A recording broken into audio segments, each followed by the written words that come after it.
Have you ever felt utterly drained even after a full night's sleep? Do you find yourself overwhelmed by responsibilities, notifications, appointments, and noise from every direction? Have you reached a point where your mind races, your body aches, and your spirit longs for stillness, but you can't find a way to stop the chaos?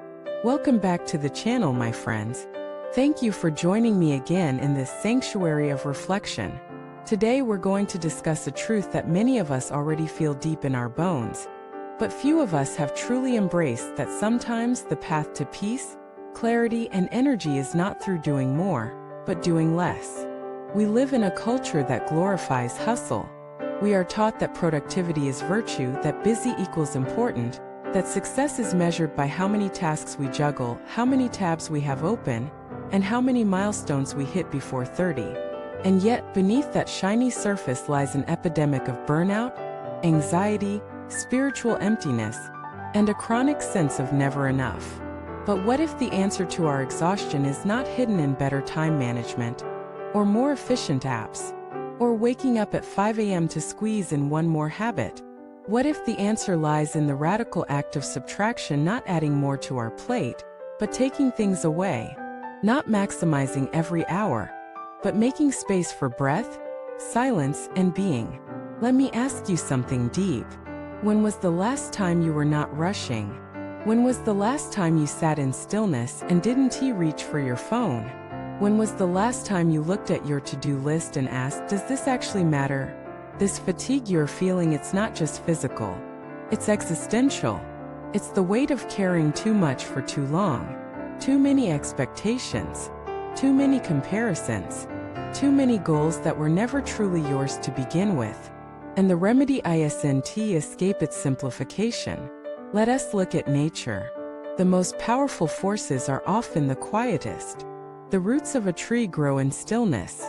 Mountains rise without sound.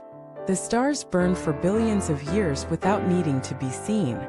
Why do we believe we must be loud, busy, and constantly producing to be worthy? The spiritual masters of every tradition knew a secret: that peace is not something you chase. It is something you uncover when you remove what is not essential. When you stop filling every gap with noise. When you stop confusing motion with meaning. There is a reason monks shave their heads, wear simple robes, eat basic food. It's not asceticism, it's wisdom. They understand that complexity costs energy. That choices deplete attention. That every possession, every ambition, every obligation we carry has a weight. And the more we carry, the less present we become.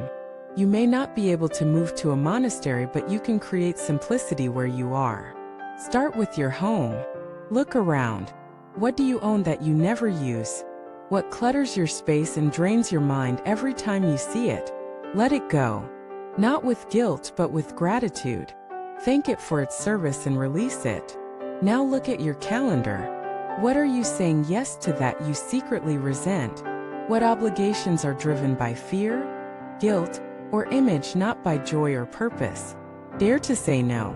Not out of selfishness, but out of respect for your limited time and sacred energy. And now look at your mind. What thoughts do you replay daily that serve no purpose but to exhaust you? What narratives of unworthiness, comparison, or anxiety have you carried for years without questioning? Simplifying your life means simplifying your mind. It means choosing which thoughts you entertain. It means realizing that not every inner voice deserves your attention. Let me share a story. There was a woman named Evelyn. On the surface, she had it all: a thriving career, a family, a beautiful home. But she was always tired. Her sleep was restless.